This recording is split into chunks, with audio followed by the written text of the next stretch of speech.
제가 아침에도 이제 반포에서 설명을 한번 하고 왔는데 똑같이 고등학교 2학년이었어요. 2학년이었는데 실제로 이제 어머님들이 받아들이는 게 조금 다 달라요. 지역별로. 근데 오늘은 이제 수원이니까 수원에 좀 맞게끔 제가 좀 설명을 좀 한번 해보도록 할게요. 이거 보이시나요? 안 보이시면 이거 나눠드린 게 이거 순서대로 나오니까 아 여기구나 라고 보시면서 같이 보시면 될 것 같아요. 첫 번째, 여기 대부분 고등학교 2학년 학부모님이죠. 고1 학부모님 계신가요? 없죠? 알겠습니다. 지금 고등학교 2학년 친구들은요, 고등학교 3학년 친구들에 비해서 출생 인원이 2만 명이 적어요. 2만 명이 적다. 그러면 올해 수능이 몇 명 볼 거냐면 작년에 42만 1000명이 시험 봤고요. 올해는 지금 원수업 수가 끝나지 않았지만 42만 4000명쯤 수능 볼 것 같아요. 올해 약간 반수생이 늘거든요. 느는 이유는 여러 가지가 있겠지만 코로나 영향도 되게 커요. 코로나에다가 올해 약대가 처음 뽑는 거다 보니 자연계 아이들이 조금 느는 것 같아요. 그럼 우리 아이들은 2만 명이 줄었다라고 말씀드렸으니까 아 우리 때가 되면 40만 명 수능 보겠구나 라고 생각하시면 될 것 같아요. 근데 우리 때가 되면 40만 명이 수능 보는데 또 하나의 특징이 뭐냐면 우리 아이랑 나이가 똑같은 고등학교 2학년들 중에 상당수는 재수를 되게 많이 할 거예요. 왜 재수를 되게 많이 할 거냐면 현재 고등학교 1학년 친구들이 초등학교 3학년, 4학년 이상의 아이들 중에 가장 출생 인원이 적거든요. 우리보다 4만 명 이상이 줄어요. 아이들이 또 주니까 우리 아이들 중에 상당수는 여기 어머님 자제분들 재수하라는 얘기가 아니에요. 저쪽에 분당이나 저쪽에 대치동이나 강남 쪽은 원래 재수 비중 높잖아요. 이 애들 재수 되게 많이 할 겁니다. 왜요? 4만 명이 준다라는 얘기는 수험생이 10%가 준다라는 거죠. 그래서 아 우리 때가 되면 대학 가기가 진짜 쉬워진다 라고 생각하시면 돼요. 두 번째, 이렇게 애들이 없는데 출생 인원이 계속 줄어서 지금 고등학교 1학년이 최저거든요. 이 아이들은 출생 인원이 43만 명이고요. 우리 아이들은 47만 명이에요. 이렇게 애들이 주는데 이게 우리 아이들이 2023 대학 입시인데 우리나라에서 수험생이 제일 많았던 때가 최근이 언제냐면 2011학년도였어요. 2011학년도 때는 수능 본 아이가 70만 명이었습니다. 그럼 딱 12년 만에 아이들이 30만 명이 준 거예요. 그럼 1년당 평균 2만 5천 명씩 해마다 계속 줄어왔구나. 12년 동안 이라고 생각하시면 돼요.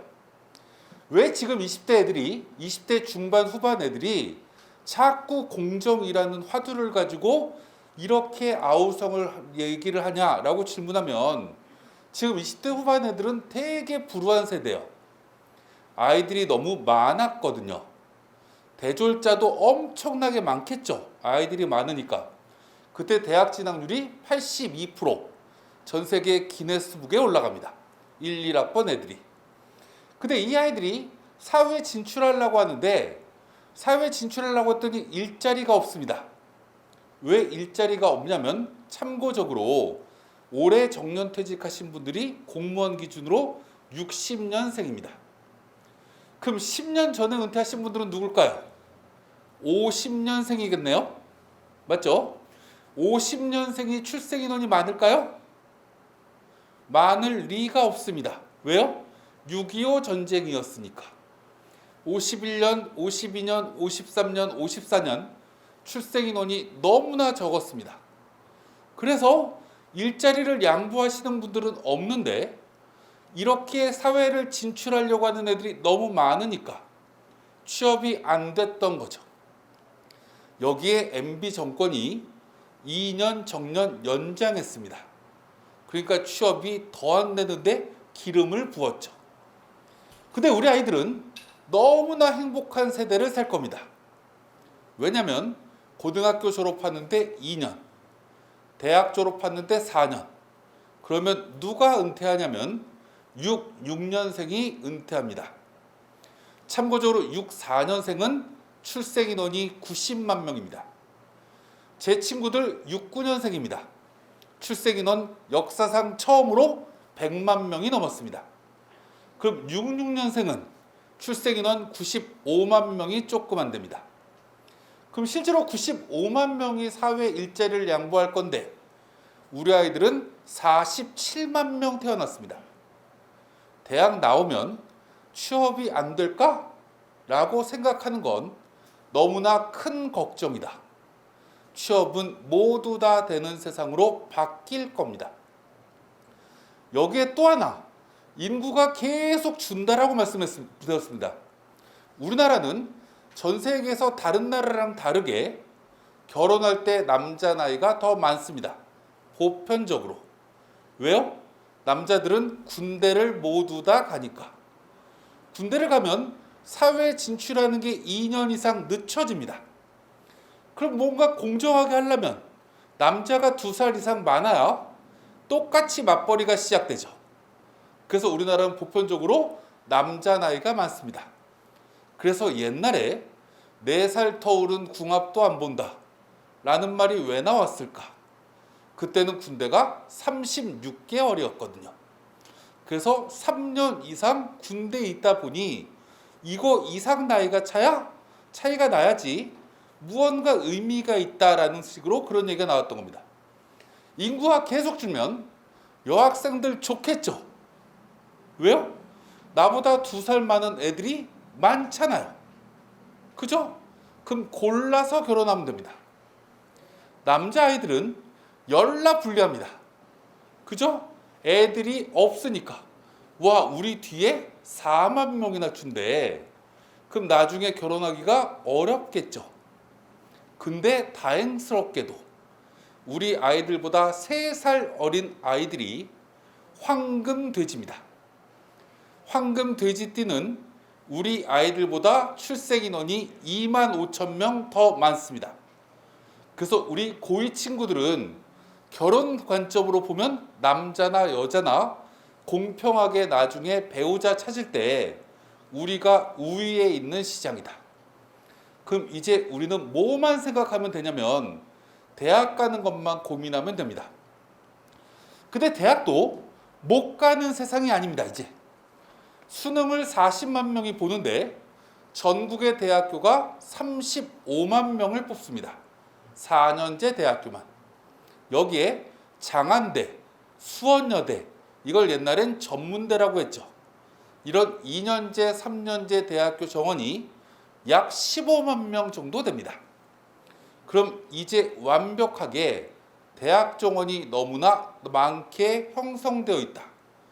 그래서 작년에도 이 정시 입시가 딱 끝나자마자 대구대 총장이 사표 냅니다. 왜요? 미달이었거든요. 옛날에 대구대는 그래도 경쟁률이 3대1, 4대1 꽤 나왔던 학교가 미달이 돼서 작년에 700명 못 채웠습니다. 저쪽에 경주대라는 대학은 예전 국회의원이 이사장으로 있던 학교인데 전체 학교 정원의 10%를 채웠습니다. 90%를 못 채웠어요. 이게 지금 우리나라 현실입니다. 아, 그러면 대학 나오면 취업은 되겠구나. 근데 대학도 공부를 잘하면 수원에 계신 분들은 현명하게 여기서 지하철을 타고, 처음엔 지하철이 아니죠. 수원역에서 타면 밖이 보이니까 엄밀하게 얘기하면 지상철입니다. 근데 좀 가면, 저쪽으로 가면 지하로 내려가죠. 어느 쪽으로 가야 지하로 내려가죠? 서울로 가면. 아, 우리 아이가 공부를 좀 잘하면 서울로 보내시면 됩니다. 공부를 좀 못하면 저 뒤로 병점쯤으로 보내시면 됩니다. 굉장히 여기는 교통 사통팔달의 지역이기 때문에 공부를 잘하면 공부시키시면 되는 거고요. 우리 아이가 공부를 못하면 자신감만 만들어주시면 됩니다. 근거 있는 자신감. 공부는 못하더라도 다른 건 잘할 수 있다는 건 만들어주시면 되는데, 어찌됐건 오늘은 그래도 대학 가는 방법을 얘기하는 거니까 이제 그 다음 얘기를 한번 해보도록 할게요. 이렇게 40만 명인데요. 우리가 고등학교 2학년 학부모님들 입장에서 아직까지 머릿속에 여기쯤 보냈으면 좋겠다 라고 생각하는 학교가 원래 고1 때는 스카이라고 얘기합니다. 놀랍게도요, 우리나라 고등학교 1학년 친구들한테 너 어느 대 갈래? 라고 질문하면 1등이 연대고요, 2등이 고대고요, 3등이 한양대, 4등이 성균관대입니다. 이 4개 대학교에 같이 희망하는 아이들의 비율이 80%가 넘어갑니다. 한양대 밑으로 원하는 아이들은 실제 비율이 10%도 안 됩니다. 근데 2학년쯤으로 올라가면 이제 경희대가 나옵니다. 중앙대가 나오고요. 학교 눈이 이렇게 조금 내려가는데, 지금 우리나라 대학교에 서울대, 연대, 고대, 우리가 이제 가나다 순으로 하면 그 다음에 서강대, 성대, 한양대, 여기까지가 빅6라고 얘기합니다. 그 다음에 어디냐라고 질문하면 남학생은 충대, 여학생은 이대, 이러면 8개입니다. 대통령 나온 학교인 경희대까지 하면 9개. 여기까지 우리나라 대학교의 정원은 약 3만 4천 명 정도가 됩니다. 근데 여기에 해당되지 않는 것 중에 의대도 있고요, 치대도 있고요, 약대도 있고요, 카이스트도 있고요, 포항공대도 있습니다. 이렇게 경희대보다 레벨이 높은 학교의 정원이 7,500명쯤 됩니다.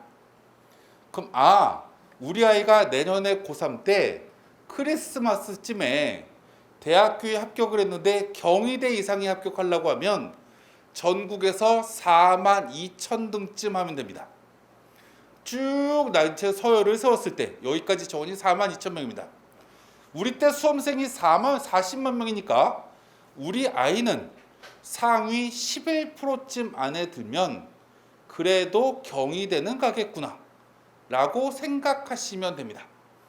아직까지 목표는 여기 정도는 삼아야 되지 않을까. 왜요? 저는 1등 하라는 얘기 안 합니다. 10등만 하면 경희대는 간다. 쉽죠? 그죠? 그래서 여기 위주로 설명을 좀 드릴 거고, 그 밑에도 제가 간헐적으로 설명을 한번 들어보도록 할게요. 우리가 이제 완전히 양극화 시대인 입시 전형을 맞이하고 있습니다. 그게 무슨 얘기냐? 2022학년도 올해 고등학교 3학년과 우리 아이들이 해당되는 2023학년도는 달라지는 게 뭐냐면, 전국대학교로 따지면 정시 비율이 줍니다. 정시가 점점 는다며요. 정시가 전국대학교를 모조리 다 더하면 줍니다. 이유가 뭘까? 라고 질문하면 대학 입장에서는 정시가 맨 마지막에 뽑는 겁니다. 그죠? 수시를 먼저 뽑는 거죠. 애들이 계속 주는데 애들이 있어야 마지막에 뽑죠. 먼저 뽑고 싶은 욕구가 지방대일수록 강해집니다. 그래서 지방에 있는 대학교는 수시의 아이들을 뽑으려고 한다. 근데 서울의 주요 대학교, 예를 들면 홍익대나 숙명여대나 건국대 이상의 대학교는 교육부에서 수시로 뽑고자 하는 의지를 봉쇄시켰습니다. 그래서 정시 40%를 뽑아라. 이래서 홍대 이상의 대학교는 정시 비율이 41.5%입니다. 그럼 이제 우리는 이런 생각을 할 수가 있겠죠. 이 대학 입시가 홍대 이상의 대학교까지는 정시가 의미 있게 많지만 그 밑으로 내려가면 정시가 별로 없구나 라고 생각하시면 됩니다. 그럼 이 얘기를 거꾸로 다시 얘기하면, 우리 아이가 수능을 가지고 대학 가야 되겠다라고 생각하는 친구는 홍대 이상의 대학교까지를 갈 수 있는 수능 성적을 확보하면 의미 있다라고 얘기할 수 있지만, 그렇지 않으면 굳이 수능 가지고 대학 가야 되겠다고 생각하는 게 모집 인원도 적고, 그죠? 재수생들하고 또 경쟁하니 별로 좋은 방법이 아니라는 얘기가 되겠죠. 수시가 이렇구나 라는 거 첫 번째 이제 생각하시면 되는데, 그 다음에 이제 수시에서도 뭐 수능 최저가 있다 없다는 참고적으로 보시면 될 것 같고요. 그 다음 페이지를 넘겨보면 이런 얘기가 나옵니다. 교과 전형이 점점 늘어난다. 수시 모집에서.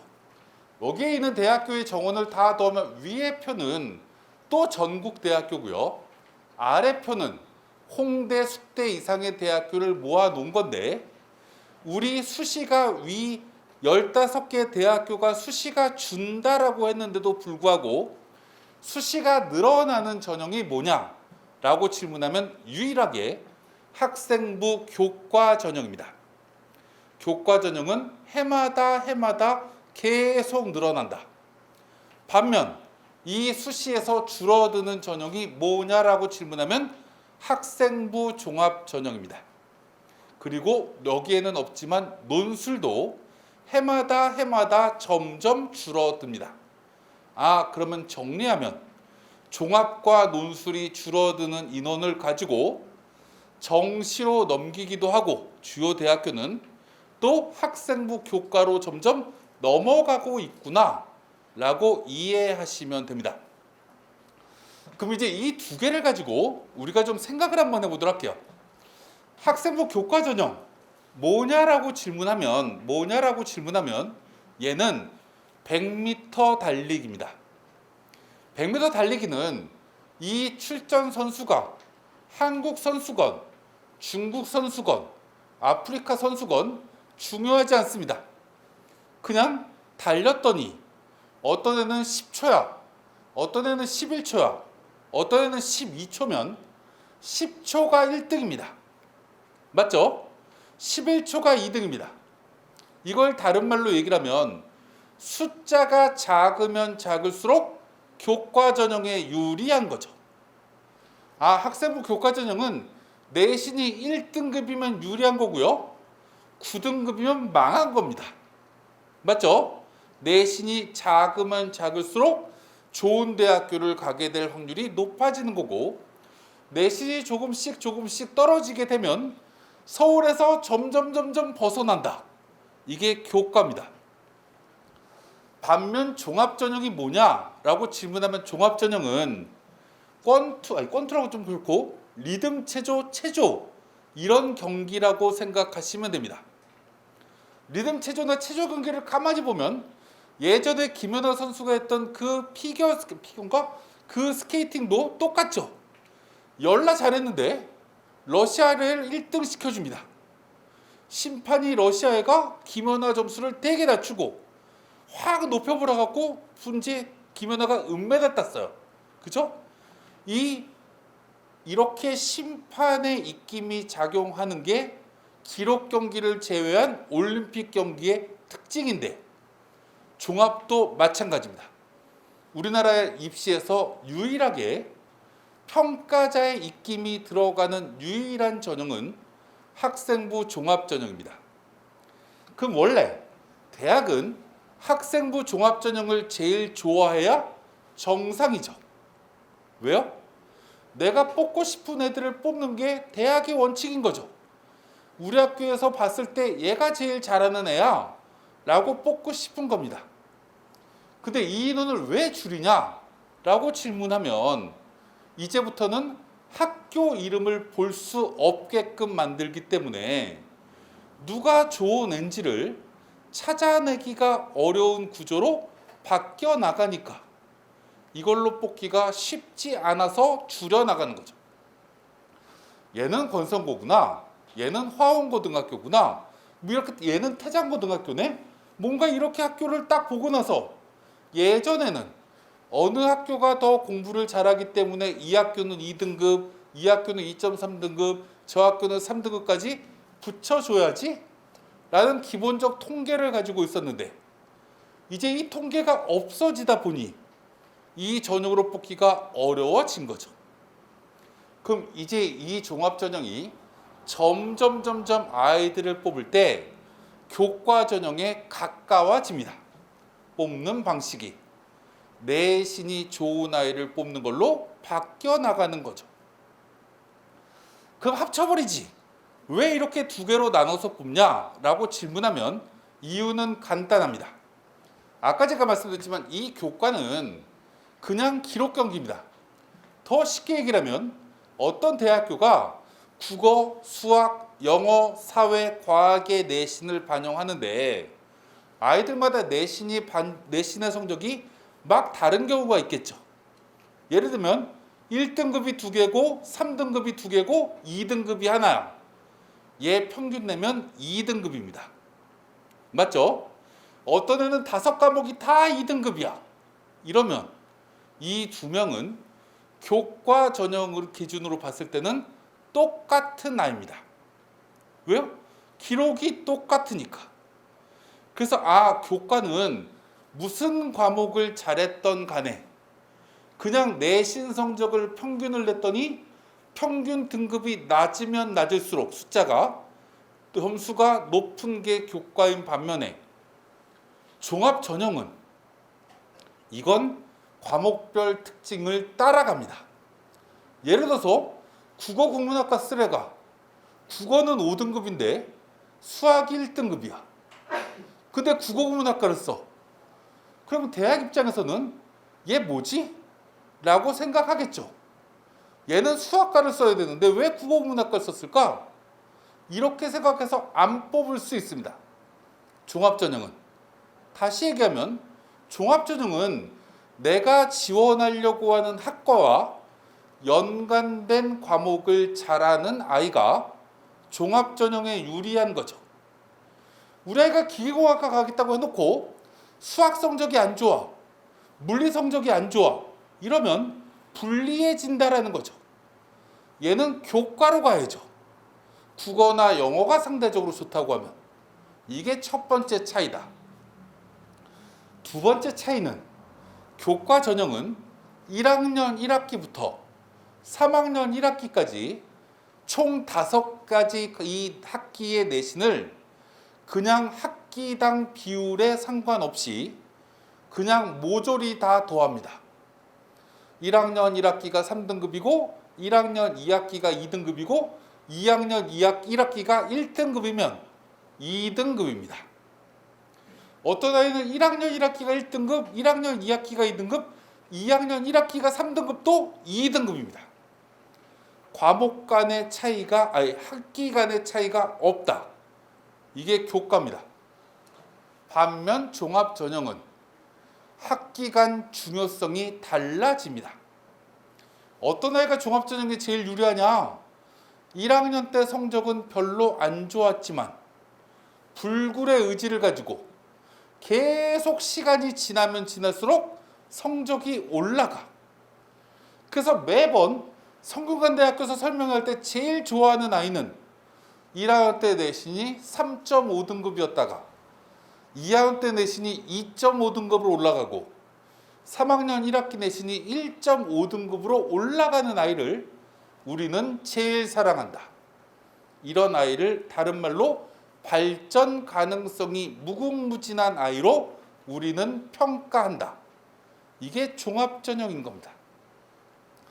그럼 우리는 이렇게 생각할 수도 있겠네요. 우리 아이가 1학년 때, 고등학교 1학년 때 중2 때 와야 될 사춘기가 고1 때 옵니다. 그래서 내신이 망가졌어요. 2학년 1학기 요번에 시험이 딱 끝난 걸 딱 봤더니 미약하지만 1학년 때보다 2학년 1학기 성적이 좀 올라갑니다. 그 성적표를 조금 이따 이제 들고 왔어요. 한 5일쯤 뒤에. 그럼 이제 어머님은 우리 아이를 딱 앉혀놓고 아빠를 빨리 불러서 노래를 불러주면 됩니다. 당신은 종합전형을 위해 태어난 학생이라고 노래를 불러주고 우리는 이제부터 지상 목표는 묻지도 따지지도 말고 2학년 2학기 내신을 2학년 1학기보다 더 숫자가 낮게끔 만들자. 국어가 요번에 2등급이었으면 이걸 한번 1등급으로 올릴 수 있을까? 수학을 올리는 게 낫겠니? 야, 너는 자연계니까 수학 올리는 게 낫겠다. 과학 중에 너가 물리랑 화학이랑 생명과학 이렇게 배웠는데 너 무슨 과 갈 거니? 이렇게 했을 때 뭔가 전자과학과 갈 거야. 그럼 우선순위가 물리겠네. 그 다음에 화학이야. 생명과학이 3순위다. 이렇게 무언가를 만들어서 내신을 올려주는 작전을 만들어 주시는 게 이 종합전형이라는 거죠. 이게 두 가지 차이입니다. 근데 이 인원이 점점 주는데 이 인원은 는다. 그럼 그 다음 얘기를 또 한번 해보도록 할게요. 이 교과 전형은 우리가 제일 이 전형을 쓰기가 쉬운 이유는 대학 홈페이지에 들어가면 학생부 교과 전형 지난해 합격자 성적이라는 게 홈페이지에 올라와 있습니다. 아까 얘기했지만 이건 기록 경기이기 때문에 어느 고등학교든 창현고등학교든 유신고등학교든 어느 고등학교든 이건 전혀 영향이 없는 겁니다. 그래서 이 전형은 그냥 대학 홈페이지에 있는 걸 딱 보고 원서를 쓰시면 돼요. 반면 종합전형은 그렇게 원서를 쓰기가 어렵다라는 거죠. 대학이 발표한 자료를 보면 예를 들면 이런 겁니다. 건국대학교 홈페이지를 딱 들어갔더니 영어 영문학과가 내신 평균이 4.2등급이래. 와, 우리 아이 내신이 3등급인데 건대 들어가기 열나 싶구나. 이러시면 큰일 납니다. 건대 그 옆에 최저 등급이라고 적혀 있는데 최저 등급에 몇 등급이라고 적혀 있냐면 7등급이라고 적혀 있습니다. 건대가 7등급을 누구를 뽑았을까? 라고 고민을 해보면 건대 바로 옆에 있는 대원외고회를 뽑은 겁니다. 7등급짜리가 들어와 버리면 어떤 애가 2등급짜리 일반계 고등학교가 한 명이 왔다라고 해도 2명 내신을 합쳐버리면 평균 내신이 4.5등급으로 바뀝니다. 근데 이걸 우리는 착시현상으로 느끼게 되죠. 그래서 이 종합전형은 대학에 있는 자료를 믿으시면 안 됩니다. 그럼 뭘 보시면 되냐면 이제 우리가 요번 겨울이 지나고 나면 올해 고등학교 3학년 친구들이 우리나라 역사상 처음으로 완벽한 블라인드 입시를 종합전형에서 처음 치릅니다. 작년에는 그래도 학교를 어느 정도 인지할 수 있는 자료를 대학에다가 제공했었는데 올해는 아무것도 제공 안 합니다. 그래서 올해 고3이 처음이다. 우리가 두 번째다. 그럼 첫 번째인 고3 애들은 피해가 크지만 우리는 우리 선배들 걸 보고 지원하면 되는데 이 종합전형 인원이 줄어들었다고 하지만 올해 고3에 비해서 우리 때는 500명밖에 안 줄었습니다. 비율로 따지면 2%입니다. 학생 숫자가 몇 명이 줄었냐면 2만 명이 줄었기 때문에 4% 이상이 줄었습니다. 그럼 애들이 더 많이 줄었으니까 모집 정원보다 올해 우리 학교 선배들이 들어갔던 내신과 내 내신이 거의 비슷한 분포를 보이면 나도 그 대학에 붙을 수 있다라고 유추하실 수 있는 거죠. 그래서 내신 관리를 그렇게 하시면서 나중에 크리스마스쯤에 올해 고3들이 어떤 입시 결과를 받는지 확인하시면 된다. 그럼 이제 교과를 그 다음에 얘기를 또 한번 해보도록 할게요. 이제부터 교과가 엄청난 화두가 되기 시작할 겁니다. 올해 고3부터. 왜 그러냐면 이 교과 전형을 이제 올해 고3부터 우리가 두 번째가 되는데 이 전형이 추천 전형이라는 이름으로 바뀝니다. 여태까지는 교과 전형이라는 전형에서 추천 전형을 만들었던 대학은 고려대학교와 이화여대 정도가 유일했습니다. 나머지는 학생부 종합전형에서 추천 전형으로 만들었었는데 이걸 대교협에서 교육부에서 강제적으로 교과 전형을 추천 전형으로 만들어라 라고 이제 무언가를 다 옮겨버립니다. 말을 안 들은 대학교는 딱 하나, 서울대학교만 그대로 종합전형입니다. 그게 지역균형 선발 전형으로 학교당 2명씩 2005년도부터 썼던 거, 그거 하나만 종합전형이고요. 나머지 서울, 경기도, 인천에 있는 모든 대학교는 그 대학 정원의 10% 이상을 무조건 이 전형으로 뽑아야 됩니다. 이게 올해 고3 때 처음 생겼는데 이제 이걸 조금 자세하게 한번 설명을 드려보도록 할게요. 이렇게 하면 시간이 너무 오래 걸리기 때문에 뒤에 교과부터 이제 시작을 해보도록 하겠습니다. 이 추천 전형이 할당이 쭉 되어 있습니다. 인원을 제일 적게 배정하는 학교는 아까 얘기했던 서울대. 이거는 교과가 아니지만 교과를 일단 분류합니다. 그 옆에 서울교대 3명. 그 다음에 밑에 재적 인원 곱하기 퍼센트가 되어 있는 고려대학교가 4%입니다. 4%란 얘기는 우리 학교가 만약에 전교생 2학년이 200명이라고 하면 8명 추천을 할 수 있다라는 얘기죠. 이렇게 학교당 인원이 되어 있습니다. 5%가 경희대, 연세대, 이화여대, 10%가 성균관대가 여기 들어 있습니다. 그럼 이제 에피소드 하나를 잠깐 얘기를 하도록 할게요. 이 전형이 올해 고3 때 처음 신설됐다라고 얘기했습니다. 제가 우리나라 대학교 중에 서울에 있는 대부분의 대학교를 입학자문위원을 하고 있습니다. 성균관대학교 입학처장이 3월 달에 오래요. 그래서 놀러 갔습니다. 이 양반은 제가 10년 전부터 알던 양반입니다. 왜냐하면 10년 전에도 입학처장을 했었거든요. 다시 10년 만에 다시 복귀했습니다. 입학처장으로. 딱 왔더니 입학처에 있는 직원들을 다 불러 모읍니다. 간담회하죠. 그래서 저한테 이렇게 질문합니다. 2022학년도에 그러니까 올해 고3 친구들 뽑을 때 성균관대학교의 가장 불안 요소가 뭐니? 라고 저한테 질문합니다. 그래서 제가 뭐라고 얘기했냐면 성균관대학교 이 학교 추천 전형 빵꾸 날 것 같은데요? 라고 얘기했습니다. 왜? 라고 저한테 질문합니다. 그래서 제가 뭐라고 얘기했냐면 이 성균관대가 올해 고3까지는 학교 추천에 학교마다 몇 프로 추천하는 거였냐면 4% 추천하는 거였습니다. 고려대랑 똑같이 200명짜리 고등학교 8명. 이렇게 추천을 받게 되면 고려대 추천받는 애도 성대를 동시에 받을 거다. 연대를 받은 애도 성대 받을 수도 있고 서울대 받은 애도 성대 받을 수도 있다. 그러면 성대는 추천을 받은 애들 중에 대부분이 서울대를 동시 합격해서 도망가고 연고대를 동시 합격해서 도망가서 남는 애가 없을 것 같은데요? 라고 얘기했어요. 그랬더니 입학처장이 지금 물리학과 교수거든요.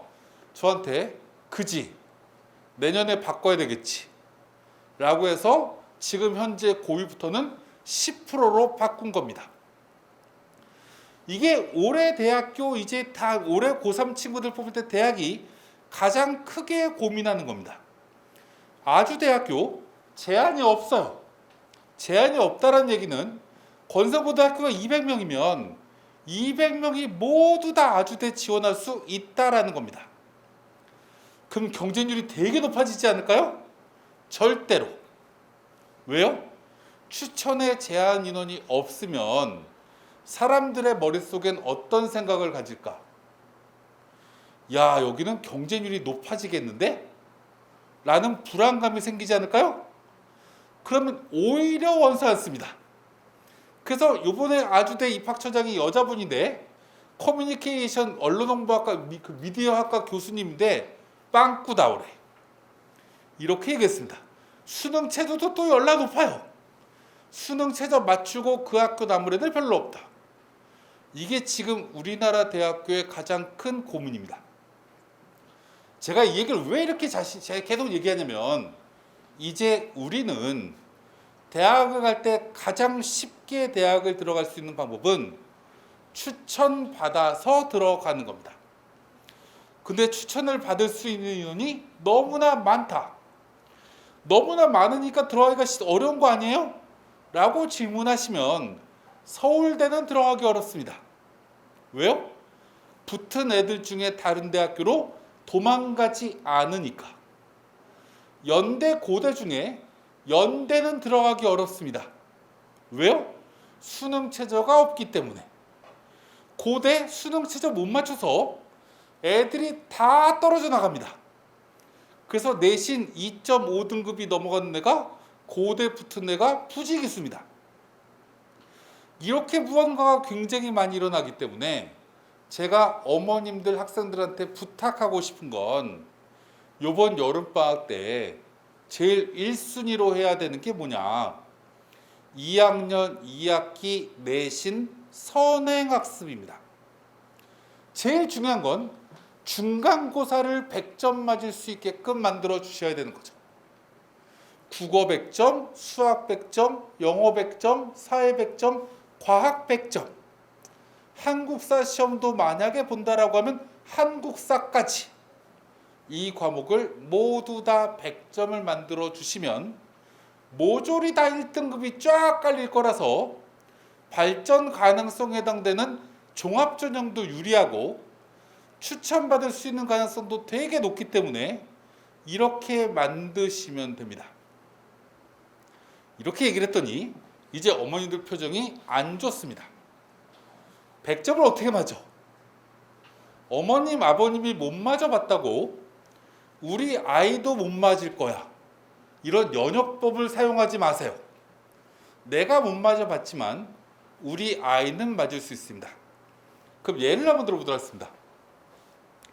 제가 아이들 중에 아까 어제 막 얘기를 하던데 저는 실제 사례 가지고 하나를 얘기를 한번 해보도록 할게요. 제 조카애가 하나 있습니다. 나이가 05년생입니다. 빠른이에요. 그래서 아마 지금 고등학교 2학년 친구들과 나이가 똑같을 겁니다. 근데 제 조카애는 남유정이라는 친구인데 이 아이는 지금 대학교에 다니고 있습니다. 왜 대학교를 지금 벌써 들어갔냐면 얘는 언니가 두 놈이 있는데 고등학교 1학년, 2학년, 3학년 동안 엄청나게 스트레스 받으면서 공부했던 걸 얘가 목도를 딱 하고 나는 저렇게 공부하고 싶지 않아 라고 하면서 아빠한테 이렇게 얘기합니다. 나는 1년 안에 입시를 끝내고 싶어. 그러기 위해선 고등학교 안 갈래 라고 얘기합니다. 그래서 고등학교를 안 가고 검정고시랍니다. 저 형이 저한테 부탁합니다. 제가 사교육 쪽에 있다 보니까 야, 네 조카 좀 대학 좀 보내봐 라고 해서 제가 있는 사무실 서초메다스 내다가 저희 애를 갖다 때려 듭니다. 목표가 어디니? 라고 질문했더니 고려대 사이버 국방학과요. 이렇게 얘기를 해요. 거기 가려면 몇 점 맞아야 될까? 라고 질문했더니 다 1등급이요. 이렇게 얘기를 해요. 그래서 그럼 네 실력 좀 체크 한번 해보자 하고 전년도 수능 문제를 싹 던져줬더니 걔가 중3 때입니다. 딱 던져줬더니 모조리 다 7, 8등급입니다. 당연하겠죠. 중3 아이니까. 그래서 제가 한숨을 쉬었습니다. 근데 얘한테 내색을 할 수가 없는 거예요. 그래갖고 대학 못 간다? 라고 얘기를 하면 잘못하면 제가 사기꾼이 됩니다. 갈지 못 갈지는 모르는 거죠. 그래서 제가 이렇게 얘기했습니다. 7, 8등급에서 1등급까지 올리려고 하면 7등급 이상씩 올리면 된다. 쉽지? 라고 얘기했더니 쉽대요. 그래서 긍정적인 우리 조카? 그럼 한번 해보자. 라고 제가 얘기하면서 이 아이한테 미션을 줬습니다.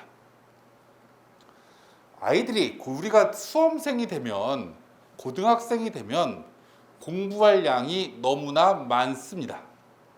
우리 아이들도 모두 다 그렇게 느껴요. 그래서 이렇게 뭔가가 많다라고 느껴지면 사람들은 앞만 보고 갑니다. 이걸 다른 말로 얘기를 하면 사냥꾼적 기질로 바뀌어요. 사냥꾼도 먹잇감을 보면 먹잇감만 쫓아가는 거죠. 사냥에 성공하면 내 배를 채울 수 있으니까 이제 목표가 사라진 겁니다. 이걸 학생한테 대입시켜 보겠습니다. 우리 아이가 내일 한국사 시험을 봅니다. 내일 말고 한 달 뒤에 봅니다. 그래서 오늘부터 공부를 해야 돼요.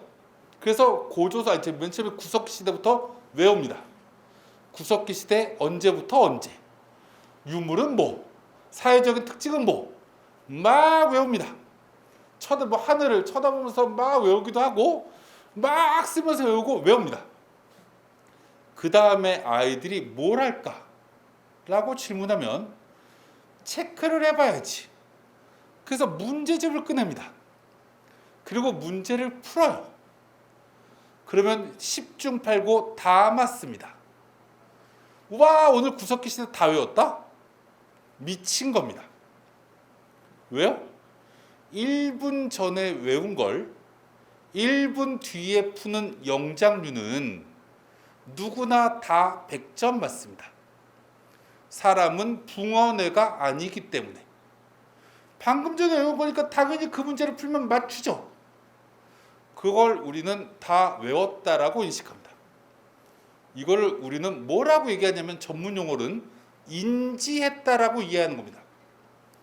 그리고 나서 시험을 한 달 뒤에 딱 보면 다음 중 신석기 시대에 해당되는 것이 아닌 것은. 그럼 이제 막 헷갈리기 시작합니다. 아씨, 신석기 시대만 공부할 걸.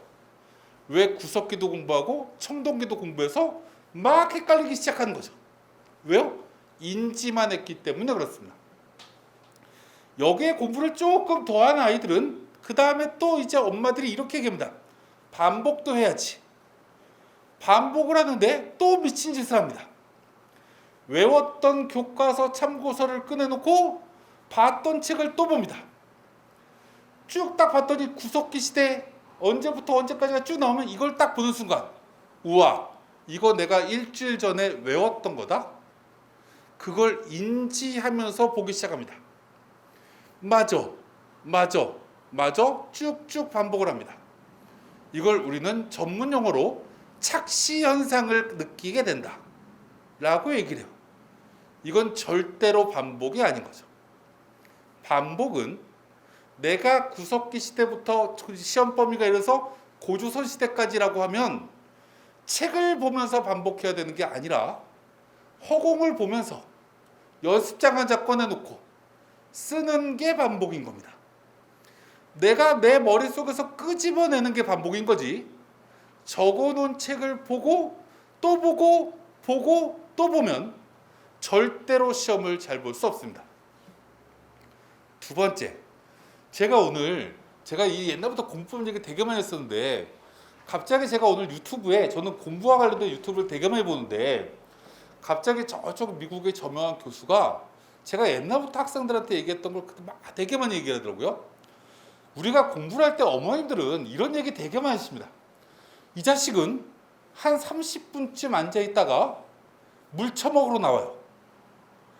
또 이제 물 한 잔 먹고 다시 책상으로 들어갔다가 갑자기 또 나와갖고 엄마가 연속 끝을 보려고 하면 옆에 슬며시 앉아요. 또 어느 순간 엄마가 인지하지 못하는 순간 같이 보고 앉아있어. 얘는 왜 이렇게 들락날락할까요? 라고 얘기하시는 분들이 되게 많으십니다. 근데 놀랍게도 미국에서 5번째 안에 드는 대학의 교수가 학생들한테 실험을 합니다. 약 500명이 넘는 아이들한테. 도서관에서 공부하고 있는 아이들한테 이렇게 얘기합니다. 네가 공부를 하다가 몰입이 깨질 때 스톱워치를 눌러라. 그리고 나갔다 와서 다시 또 공부를 시작하고 몰입이 깨질 때 스톱워치를 눌러라 했더니 놀랍게도 이 500명의 대부분 아이들이 30분을 넘기지 못한다 라는 겁니다. 공부는 30분 이상을 계속 공부하고 있으면 실제로 효과가 떨어진다라는 얘기가 이 교수가 하면서 거기에 더 재밌는 얘기를 합니다. 공부를 제일 못하는 아이는 6시간 연속으로 앉아서 계속 공부하고 있는 애. 걔는 무조건 F학점을 받을 것이다. 이렇게 얘기합니다. 그러면서 그래프를 그려주는데 30분 동안 효과가 쭉 나타나다가 마이너스로 떨어진다. 이 얘기를 하고 싶은 거예요. 공부는 효과적으로 하는 거지 남한테 보여주려고 하는 게 아닙니다. 두 번째, 제 조카한테 또 이런 얘기를 했습니다. 걔가 수학을 하나도 몰랐던 애가 중3이니까 중3 수학까지밖에 몰랐던 애가 작년 수학 96점 맞았습니다. 그래서 걔가 작년에 수학 96점, 영어 2등급, 그리고 물리 50점, 화학 47점 맞았습니다. 완벽하게 고대 사이버 국가학과를 갈 점수를 맞았는데 얘가 아직 나이가 어려서 그런지 국어를 열나 망쳐서 국어를 4등급 맞아서 지금 여기 경희대 전자공학과에 장학금을 받고 여기에 들어갔어요. 왜 여기 가냐면 저희 형 가장 친한 친구가 여기 학과장이거든요. 그래서 내가 키워줄게 라고 해서 거기다 이제 들어가서 제가 2월 달에 이 아이한테 불러갖고 유정아 너 4111 맞았어. 수학 하나 틀렸고 화학 하나 틀렸다 너? 이거 완벽하게 의대 점수야. 올해 약대도 생겨. 올해 한 번 더 하자. 라고 했더니 제 조카가 하는 말. 전 1년 안에 대학 간다고 했지 2번 한다는 얘기는 안 했어요 삼촌. 저희 학교 다닐 거예요. 이렇게 얘기를 하는데 얘한테 제가 두 번째 했던 게 이런 거예요. 수학도 똑같다. 아이들이요. 진짜 안타까운 것 중에 하나가 수학 문제를 풀다가 못 풀겠어요. 그럼 친구한테 물어봐요. 친구도 모르면 선생님한테 가서 물어봐요. 선생님, 이 문제 어떻게 푸는 거죠? 그 선생님이 설명을 막 해줘요. 이 문제 이렇게 시작해서 이렇게 가고 이렇게 가고 이렇게 가는 거다? 라고 막 풀어줍니다. 그럼 옆에서 이렇게 보고 있으면 이해가 가는 것 같아요. 선생님 이해 가니? 라고 물어보면 네. 그러면 이제 와요. 그럼 아이들이 또 뭐 하는지 아세요? 또 지자리에 와가지고 지가 다시 한번 풀어봐요. 그럼 풀려. 이건 풀리는 게 아니라 아까 선생이 풀어줬던 걸 머릿속에 기억하고 따라 쓰는 거예요. 그리고 똑같은 문제를 일주일 뒤에 던져주잖아요. 못 풀어요. 일주일 뒤에 딱 던져주면 이 문제를 시작만 할 수 있어요. 얘는 처음에 그 문제를 시작을 못했었거든요. 그래서 선생님이 야, 이 문제는 이렇게 시작하는 거야 라는 게 머릿속에 제일 먼저 딱 떠올라요. 그래서 시작은 해. 근데 풀이 과정이 쭉 있는 걸 그때까지 모두 다 기억을 못하는 거죠. 중간에 막혀요. 그래서 제 조카한테 제가 시켰던 게 뭐였냐면 하루에 15문제씩 네가 풀다가 못 푸는 문제를 찾는다. 그래서 이 문제를 이해한다. 이해하고 나서 이 문제를 오늘이 7월 7일이면 이 문제를 7월 17일 날 일기장에다가 옮겨 적는다. 그래서 그 문제는 7월 17일 날 푼다. 그러면 이 삼촌이 장담하는데 15문제 중에 절반 이상은 못 푼다. 그러면 그때 다시 이 문제를 또다시 이해한다. 그리고 또 보름 있다가 또 그 문제를 그 뒤로 또 적어 놓는다. 그럼 보름 뒤에는 이 문제가 맞아, 이 문제는 시작은 이렇게 하는 거고 저번에는 시작을 할 줄 알았는데 중간 과정이 여기서 막혀서 내가 여기다 또 적어 놓았던 거지. 여기는 이렇게 해결하면 돼.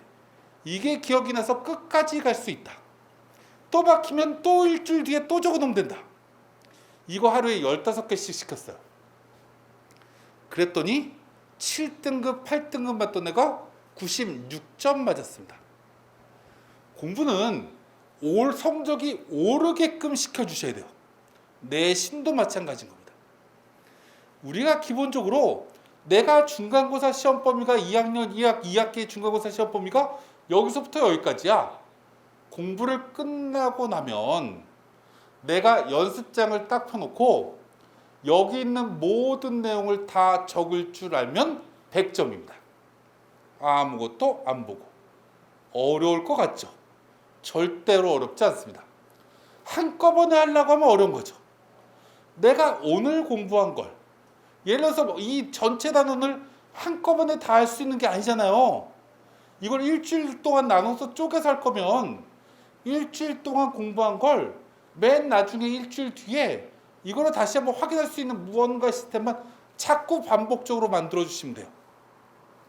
이건 이제 나중에 또 얘기를 하고 제가 수원에 와서 고등학교 재학생 학부모 어머님들을 처음 만나는 거기 때문에 조금 이런 얘기를 조금 자세하게 하는 건 양해해 주시고 이제 그 다음 얘기를 또 한번 해보도록 할게요.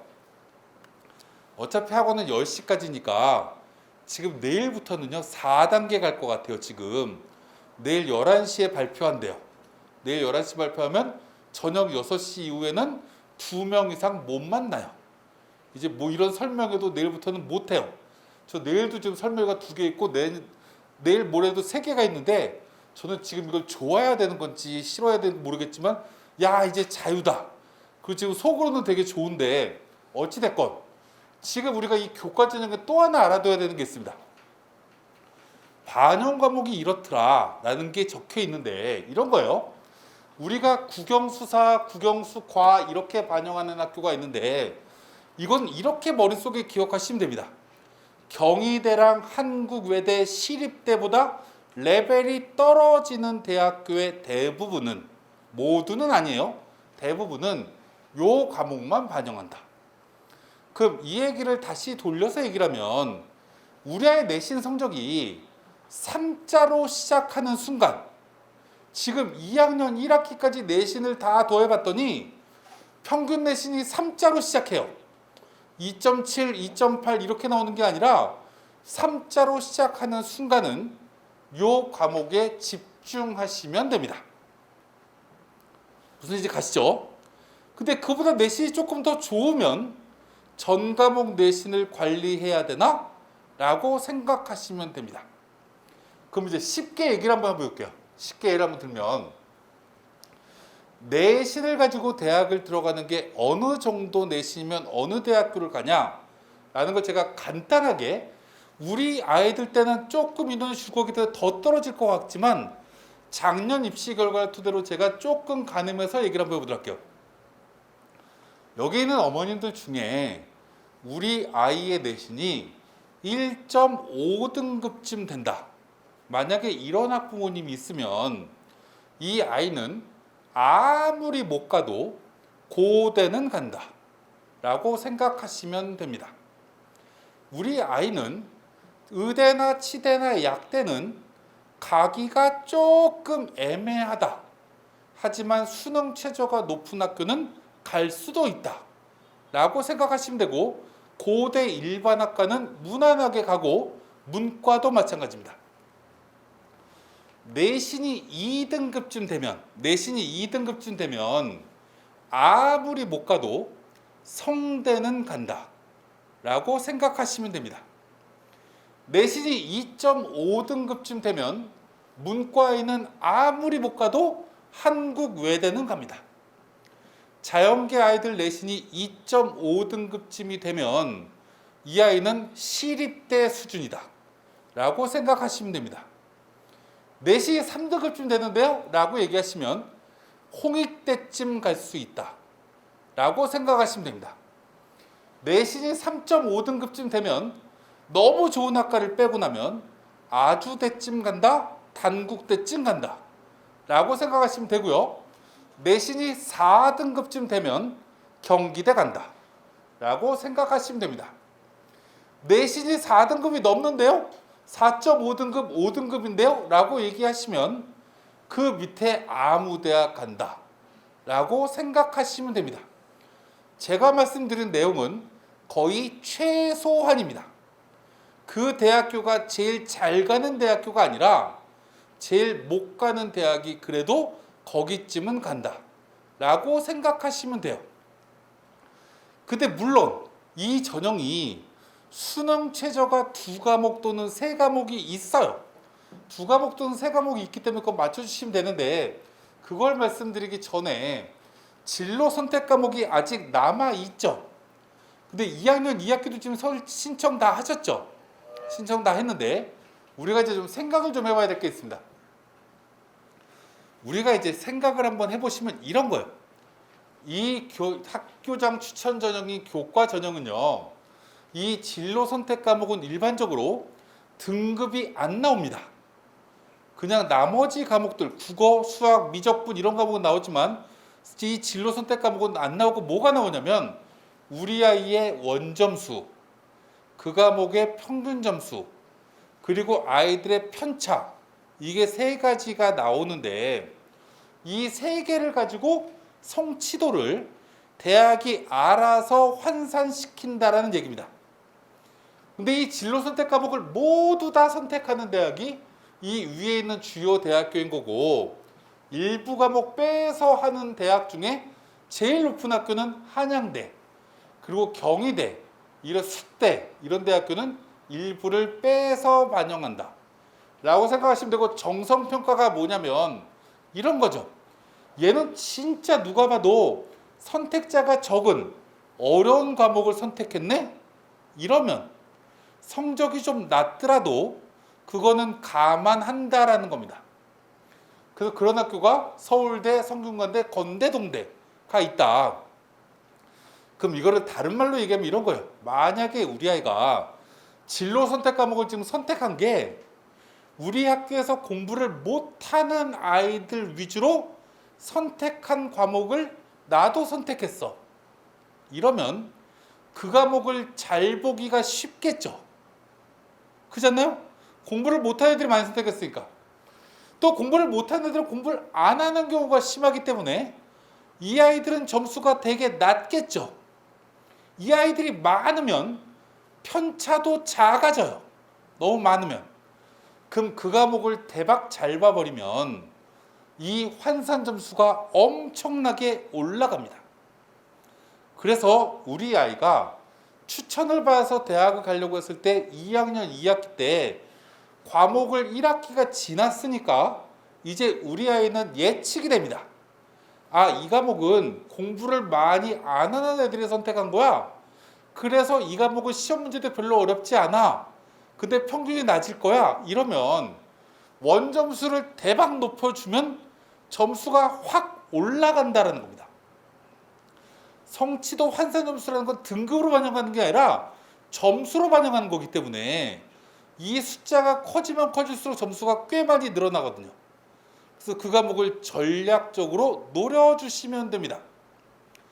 반면에 진로 선택 과목 중에 정말 진로와 연관되고 난이도가 조금 어려운 과목, 소위 말해서 뭐 고급 수학이라든지 이런 과목을 선택한 친구들은 그런 과목은 내신 이 환산 점수 받기가 되게 어렵습니다. 공부를 잘하는 애들이 시험을 본 거기 때문에 최소한 그런 과목은 평균 근처에 있게끔만 만들어 주시면 나중에 합쳐버리면 점수가 상쇄되겠죠. 어떤 과목을 되게 잘 봐버리고 어떤 과목은 비슷해버리면 평균하고 비슷해버리면 거의 1에 가까운 점수가 나오거든요. 그러니까 그렇게 무언가를 좀 만들어 주셨으면 좋겠다.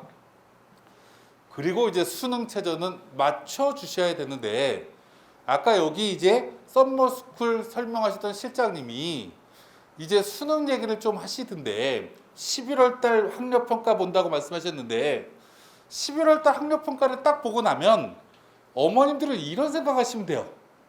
우리 아이를 정시로 보내실 게 아니면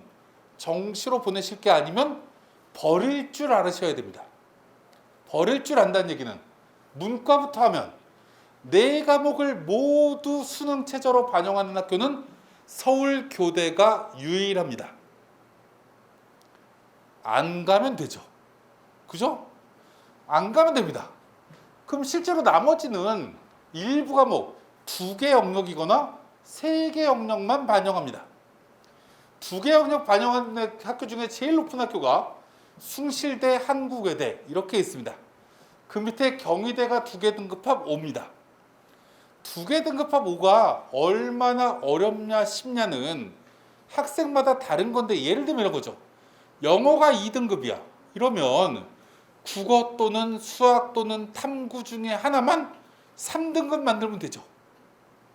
이거를 못한다라고 얘기하시면 안 되는데 이 2개 등급합 5를 맞추는 아이들이 경희대 지원자 중에 절반밖에 안 됩니다. 그럼 경쟁률이 만약에 10대 1이다 이러면 경쟁률이 5대 1로 실제 경쟁률은 떨어진다라는 얘기가 되겠죠.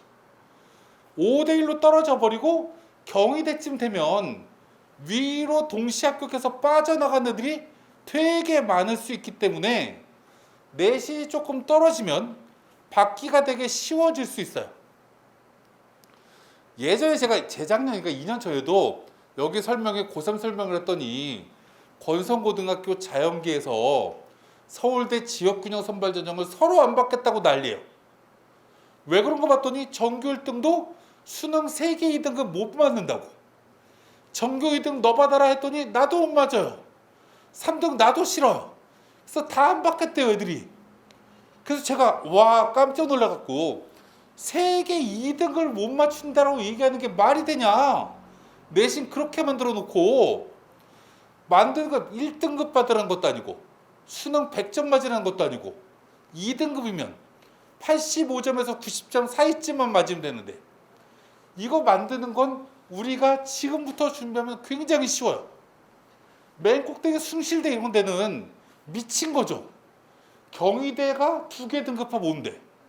숭실대 지가 아무리 WS 대학이라고 수능 체제를 저렇게 높여버리면 저거 맞추면 웬만하면 다 붙어요. 자연계도 마찬가지죠. 2개 등급합을 쭉 있는데 3개 등급합을 요관대학이 홍익대 이렇게 돼 있는데 제가 아까 홍대를 3등급 받으면 간다라고 말씀드렸던 이유 중에 하나가 뭐냐면 애들이 이걸 못 맞춰요. 3개 등급합 8을. 3개 등급합 8은 2, 3, 3 이렇게 맞으면 되잖아요. 영어 2등급 하나에 국어, 수학, 탐구 중에 2개를 3등급 2개 맞추면 되는 되게 쉬운 건데도 애들이 이걸 못 맞춘다고 얘기한다고. 그럼 이걸 맞추려고 하면 내신 준비하면서 11월 달 학력평가 시험이 딱 끝나고 나면 아, 우리 아이가 제일 못하는 게 뭐지? 너 이거 아들아, 사랑하는 우리 딸, 이거는 고3 때까지 우리 하지 말자. 그래서 빼주시면 돼요. 그 나머지 가지고 수능 체제를 맞추자라고 얘기하시면 되죠. 이걸 기본적으로 이제 말씀을 드리고 마지막 종합 하나만 말씀드리고 이제 마무리를 좀 짓도록 할게요. 종합 아까 제가 이제 기본적인 건 다 말씀드렸고요. 두 번째 제가 말씀드릴 거. 우리 아이들은요. 고등학교 1학년에 딱 입학을 했더니 코로나래요. 그래서 학교를 제대로 안 갔어요. 학교를 안 갔다라는 얘기는 아이들의 활동이 거의 없다라는 거죠.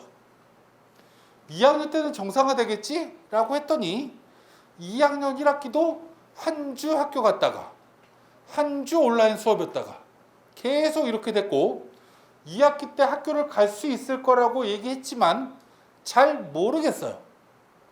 그럼 이제 우리나라의 학생부 종합전형은 우리 학교뿐만 아니라 대부분의 고등학교 모두 비교과가 부실해졌다.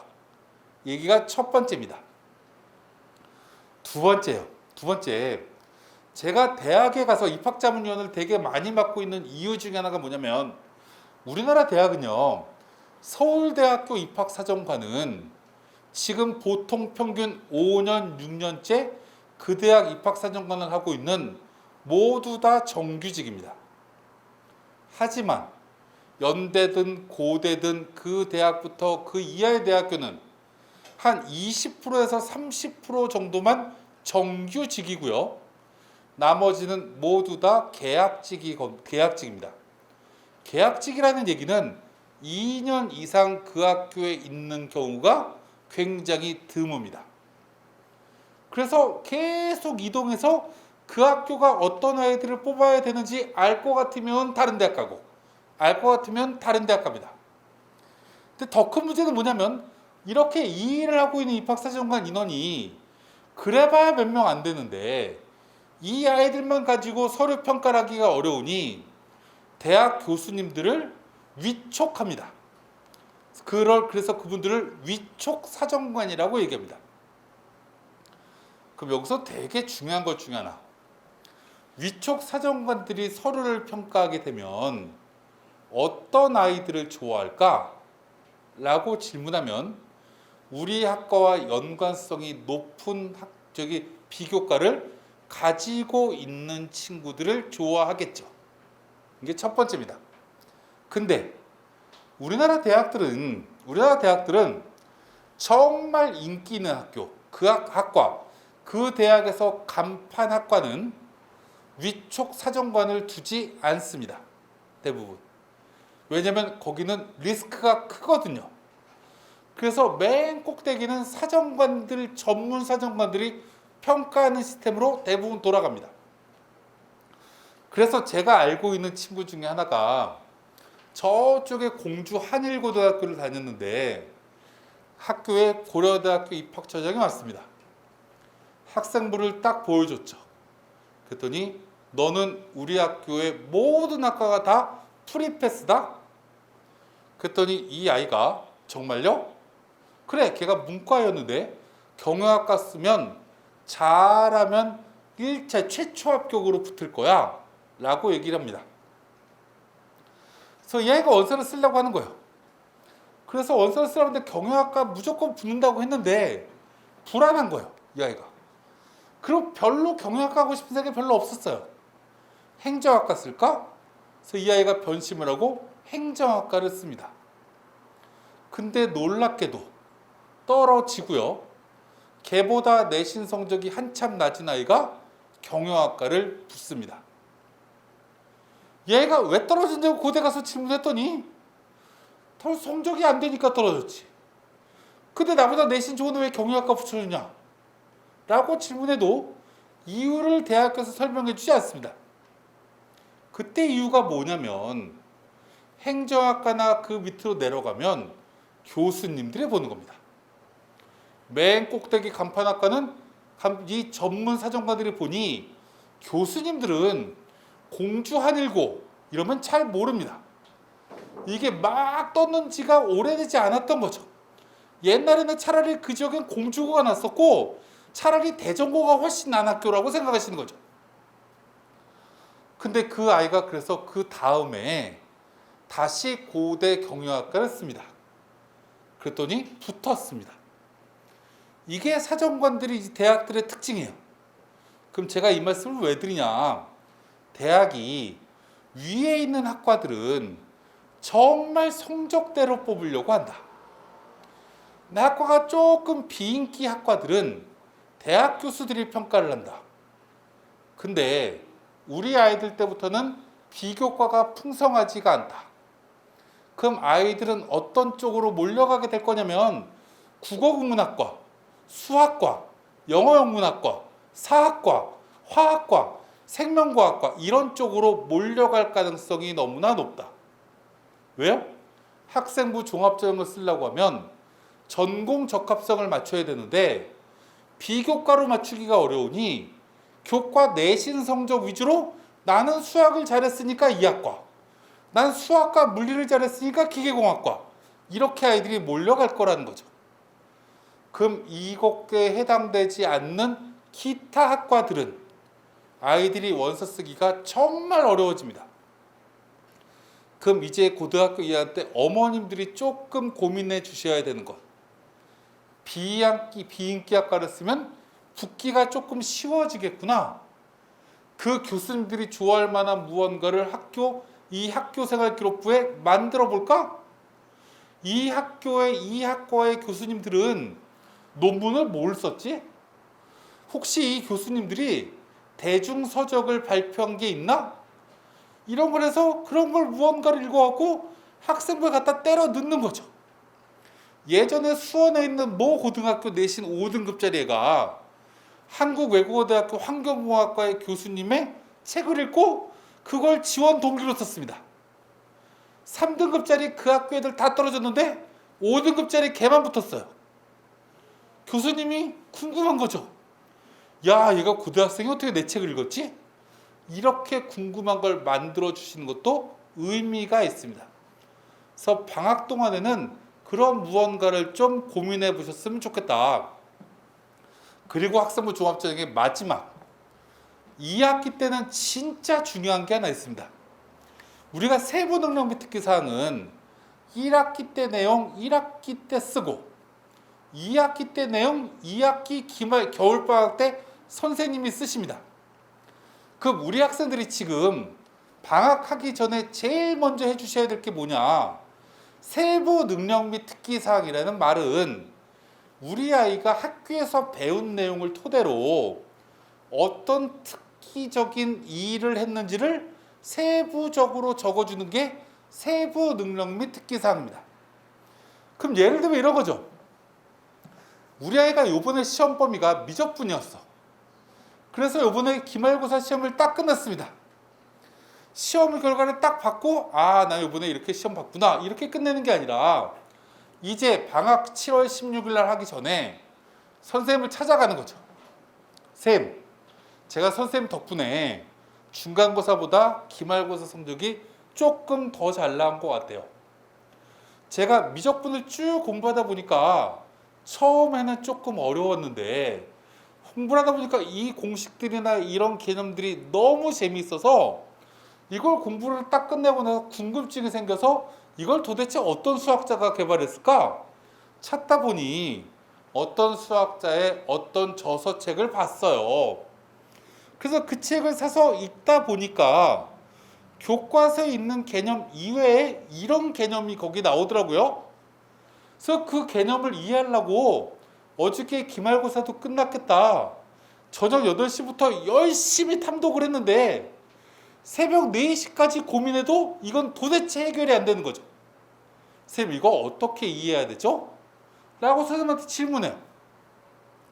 쌤, 요번에 뭐 예를 들어서 어떤 시인의 어떤 작품이 기말고사 시험범이었잖아요. 열심히 공부하다 보니까 이 작가의 시 문학에 대해서 관심이 생겨서 시집을 통째로 샀죠. 그래서 쭉 읽다 보니까 와, 갑자기 이 시가 마음속에 딱 와닿는데 제가 생각했을 땐 이 시의 무언가 주장 내용이 이런 것 같은데 쌤 맞나요? 무언가 이런 내용을 계속 질문하는 거예요. 이건 뭐냐? 선생님한테 자기 주도적으로 내가 학교에서 이런 내용을 배우고 나면 이걸 무언가 폭넓게 깊이 있게 탐구했다라는 내용을 증명하기 위해서 쌤한테 이런 질문을 하는 거죠. 그럼 선생님은 이런 질문을 딱 듣고 8월 1일쯤 되면 이제 학교생활 기록부를 작성할 수 있는 컴퓨터가 열려요. 나이스가. 그럼 그때 어느 고등학교 2학년 몇 반 우리 아이가 아이 걸 딱 쓰려고 하면 맞아, 걔는 그때 나한테 이런 질문을 했었지, 그런 내용을 써줘야 되겠구나 라고 인식할 수 있게끔 질문을 지금 해주시면 완전 골든타임이죠. 왜요? 8월 1일 날 적을 거니까 7월 16일 방학하기 바로 전에 질문하면. 근데 우리 선생님 머리가 나쁜데 보름 동안 기억할 수 있을까? 이렇게 우려가 되시면 이런 질문을 하고 방학하는 날 편지 쓰시면 돼요.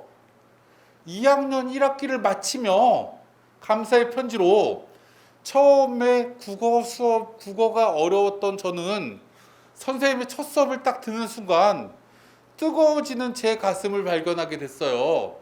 기초가 부족해서 처음에는 중간고사 시험 제대로 못 봤지만 기말고사는 조금 성적이 올라간 것 같고요. 2학기 때가 되면 정말 시험 잘 볼 수 있을 것 같아요. 모두 다 선생님 덕분이에요. 이렇게 처음에 딱 쓰고 제가 이렇게 공부를 조금 자신감이 생기다 보니 요번 기말고사 끝나고 이런 질문했던 거 선생님 기억나시죠? 이렇게 해서 뭔가 각인 효과를 만들어 주시면 돼요. 이렇게 선생님께 이런 질문까지 하다 보니 이런 파트 쪽에 조금 더 관심이 생겨서 요번 여름방학 동안에는 이런 분야 쪽에 이런 책을 읽어보려고요. 그래서 전공도 이런 쪽과 연관된 걸 찾아보려고 노력하려고 해요. 코로나에 건강 유의하시고 2학기 때 밝은 모습으로 봬요. 하트 2개 그려주고 선생님께 편지 드리면 돼요. 그럼 이게 세특에 그대로 옮겨 적을 가능성이 너무 높다고요. 그래야 남과 차별성이 생기고요. 학교 이름이 싹 블라인드가 되기 때문에 우와, 얘 수원외고인가 보다. 와, 얘 어떤 자사고인가 보네. 이렇게 무언가가 느껴질 가능성이 높아지는 거죠. 이제부터 내가 만들면 되는 거야. 그 다음에 또 해주셔야 되는 건 담임 선생님한테 잘 보이셔야 돼요. 담임 선생님이 2학기가 끝나고 나면 행동 특성 및 종합 의견 써주세요. 이거 진짜 중요합니다.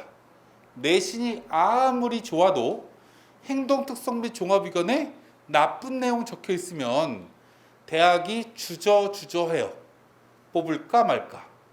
얘보다 얘를 뽑는 게 낫지 않을까? 이런 고민을 자꾸 합니다. 그래서 우리가 만약에 코로나가 진정돼서 2학기에 정상 교육이 되면 우리 아이는 반드시 2학기 때 담임 선생님이 야간 당직하는 날은 학원이고 뭐고 무조건 학교에 남아서 야간 자율학습 하셔야 돼요. 선생님한테 나를 보여야죠. 그래서 옆에서 계속 이렇게 인기척을 느껴도 모른 척 계속 공부하고 있으면 툭툭 칠 거예요. 그때 정말 연기를 잘 하시면 돼요. 화들짝 놀라서 선생님을 쳐다보고 어머 깜짝이야. 선생님 왜요? 이러시면 돼요. 우와 왜 아무도 없지? 이렇게 천연덕스럽게 연기를 하시면 돼요. 선생님한테 인사를 하면서 내가 얼마나 마음이 따뜻한 아이라는 걸 보여주셔야 돼요. 2학기가 되면 자연환경이 우리를 도와줘요. 바람이 많이 불어서 쓰레기가 날리고요. 낙엽도 막 떨어져갖고 지저분해져요. 선생님을 보고 딱 인사를 하면 사람의 눈은 바닥을 향하게 돼 있죠. 쌤 안녕하세요 인사를 하고 선생님한테 인사를 함과 동시에 바닥에 휴지가 떨어져 있는 걸 주스면서 에이 아까도 주웠는데 또 떨어져 있네 라고 또를 강조하는 말을 자연스럽게 나 혼자 말로 하면 돼요. 무언가 이렇게 선생님한테 나에 대해서 남는 모습을 배려라든지 리더십과 관련된 내용이라든지 자기주도 학습이라든지 등등을 적힐 수 있게끔 만들어 주셔야 돼요. 이게 잘 적혀 있는 학교들이 보통 명문고거든요. 근데 아까 말씀드린 이게 블라인드 처리가 되기 때문에 어디가 명문고인지 모른다고요. 그럼 내가 나만 잘 만들면 돼요.